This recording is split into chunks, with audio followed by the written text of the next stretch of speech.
coming off of a tough loss like Alabama, the hardest part's having to watch that film and try to go over the things that you feel like you can learn from and get better from and not get discouraged by, because you're playing a team that so many areas of the game were so much better. And then when you have a game like that where a ball bounces off your tailback's hands and it's 7 down, and then you block a punt and you're 14 down, then as you go on through the game, the normal things that you hope that you know may slowly get away from you, because their punt coverage is so good, it gets away from you bigger, and then another punt return, kick return, punt return for a touchdown. There's 21 points they got, and then field position that they got. It just got those are the things that got it out of hand. You look back at it, and you focus on the positives, because I do believe always that games like those that don't go the way you want to, and sometimes they do. Just like the second quarter in a lot of ways, other than the last minute with that drive, they got that drive in the last minute. It was a well-fought game for us without mistakes, but overall they were just too good. But we were able to see a lot of things we can do and can't do, and it was a very good chance not only for us to have a chance to get better, but also to get guys to see where they can learn from tough situations and they can grow from that too. And so, and now we go on, because and I think they have put it behind you, because you can't keep thinking about it, because you got Lafayette now.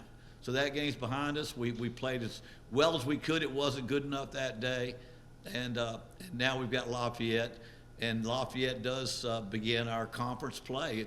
And they're the defending conference champions, best record, beat everybody they had to beat to be the conference champions, and they're an in-state rival. So it's it's we get to see a little bit about who we are every week. This first 4 games, and this one will be the next. So we have gotten past that last one, and we're excited about this one. Our players really do enjoy playing at home, and the crowd's gotten to be bigger and better and more effective as being a part of the game, and that's kind of exciting. And we're looking forward to a good week of preparation. And getting ready for an outstanding football team at Lafayette. Coach, what do you tell the players, essentially when the world's against you and everyone's picking Alabama, what kind of pregame message do you tell the players before that in the locker room? Before at Alabama? Mm-hmm. Well, I mean, I say, first of all, you can't lie to them and say, man, this is just everybody just go to bed with the vision that you're going to win and we'll win. I think you have to have that. I tell them, man, it happens all the time. They're difficult, and things have to happen. But if we play but it won't happen unless we play our very best. Play your very best, and then you might have to have a break here and a break there, and that would have to happen too. So I usually talk about, men, have the audacity to believe that you can beat this team, and have the tenacity to know that if I can, I'm gonna go down swinging. I'm going to go down swinging every play. And truth always lies somewhere between the audacity to think you can beat the unbeatable and the tenacity to know that even if you don't, you're going to go swinging to the last drop. And that's kind of what you want to do. And I've said, if we don't make this mistake, it won't change the outcome. It'll change the score. It wouldn't change the outcome of that game. And looking back, an L's and WW and all those things would change the score, not the outcome, because Alabama on a bad day was probably too good at that point. And you throw in the fact that there's not a team in America probably that after seeing A&M get beat and Notre Dame get beat and Nebraska get beat, there was not a player that normally overlooked. So that being said, they were better. The better team won. Now we got to go on and get to the rest of our schedule. How surprised were you that the Cajuns lost to Rice? And then what did you see in that loss? Well, Rice has gotten better.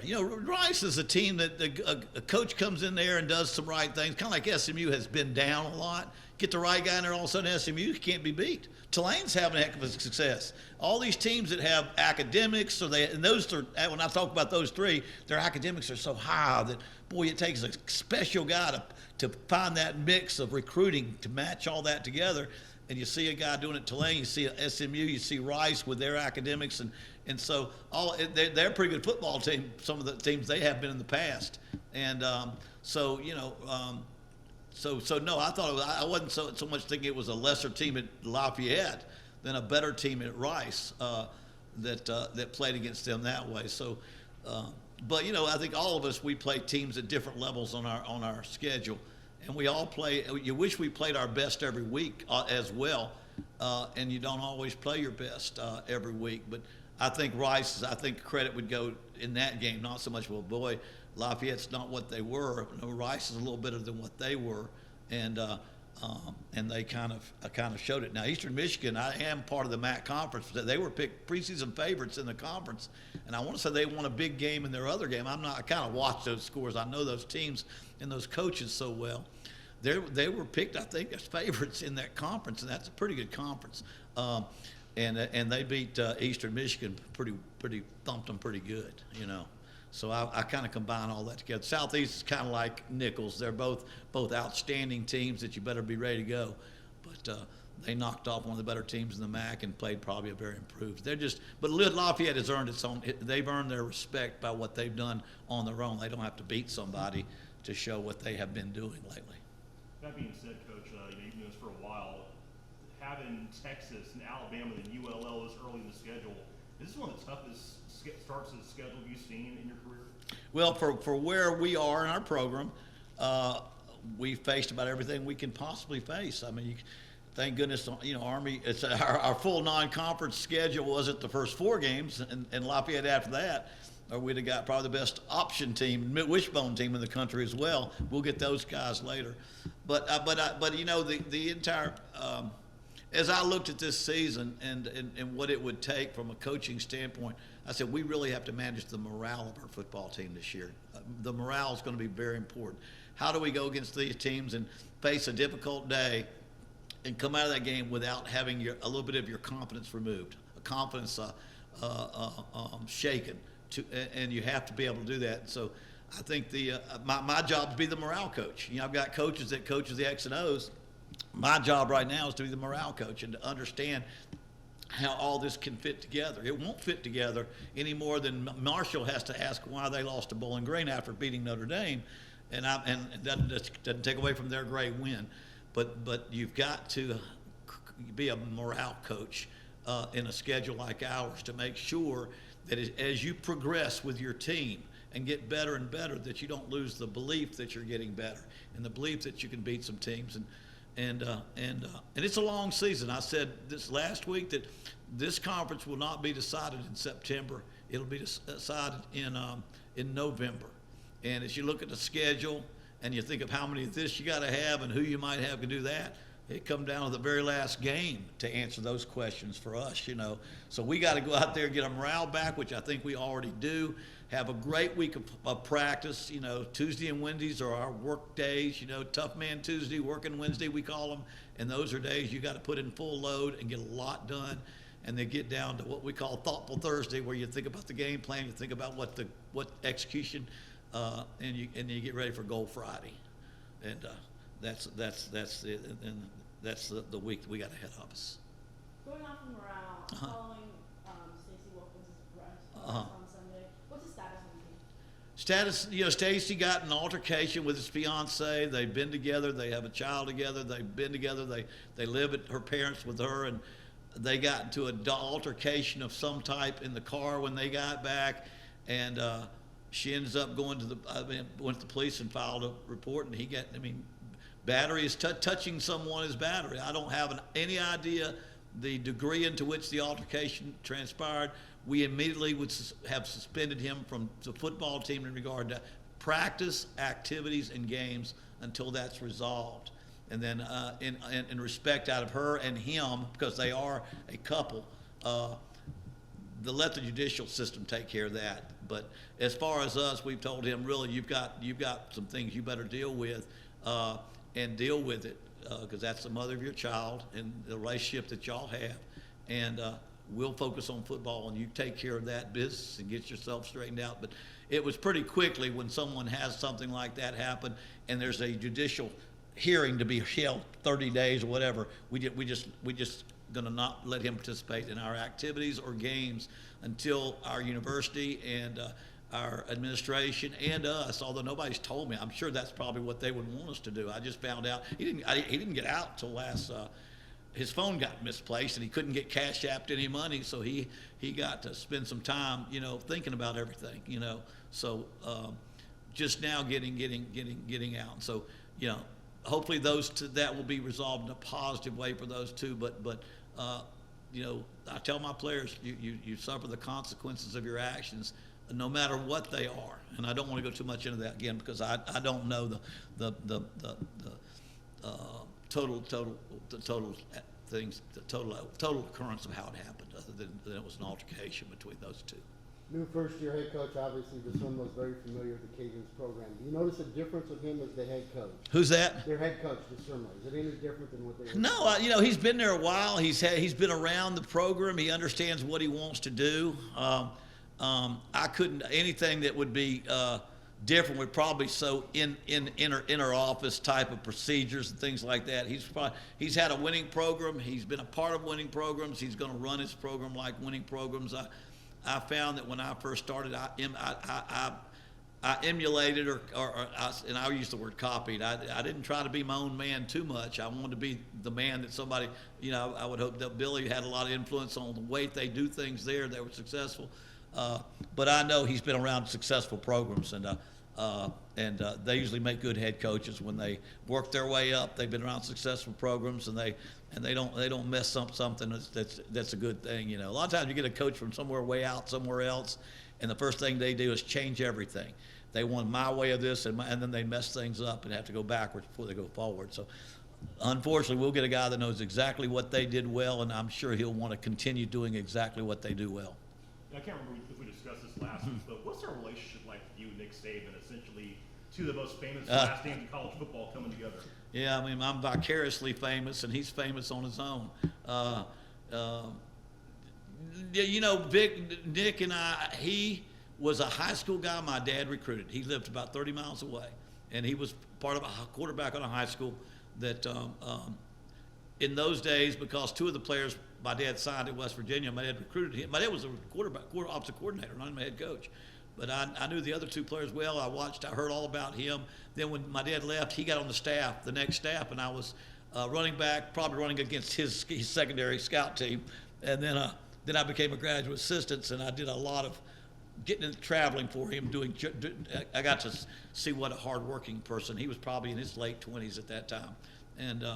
But our courses have taken different directions since then. I don't think I've probably bumped into him once in the last 25 years, and but who has not watched his career go? And I love exactly where I am and what I'm doing right now in my life. I would not want any other different. And I think he is at a special place in his life, where as much money as it makes, I have to believe it's not about the money. And as little money as I make, I promise you it's not about the money.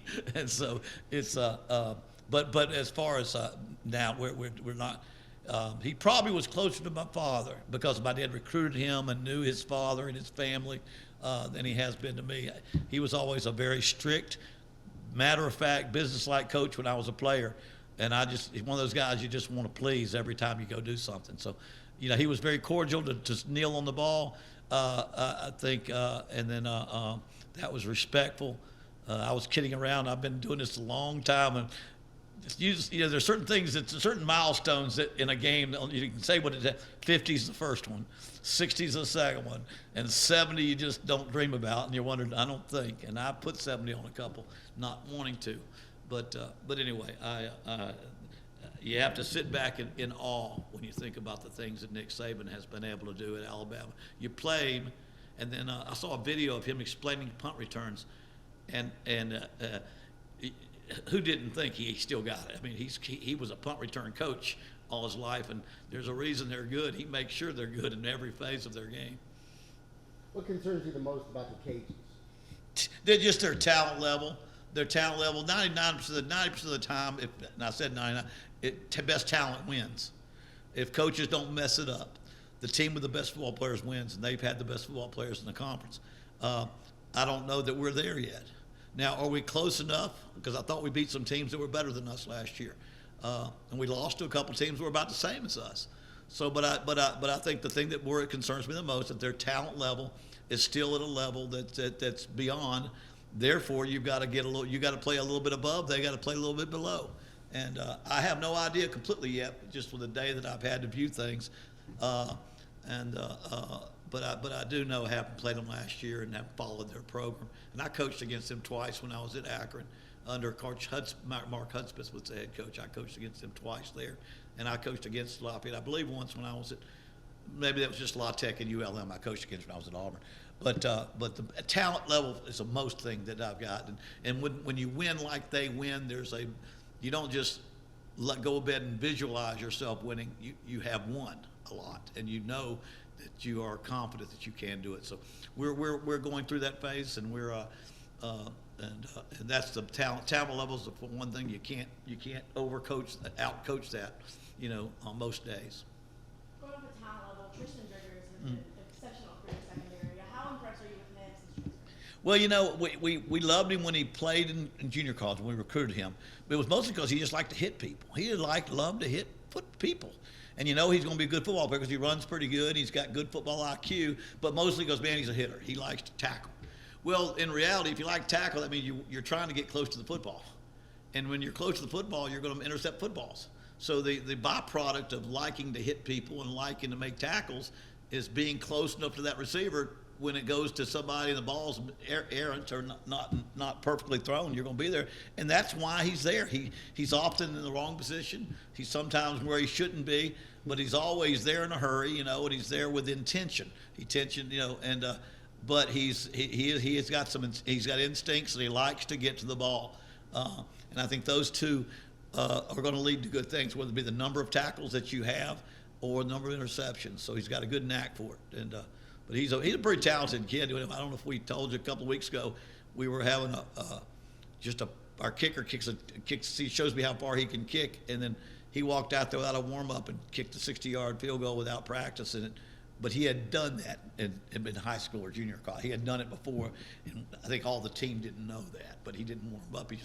So he's got a little confidence too. That's awful nice. I won't trade Caleb for him yet, but I promise you I won't do that. What was the team's response when he did that? They went crazy. They went crazy because everybody knew that he's kind of cocky.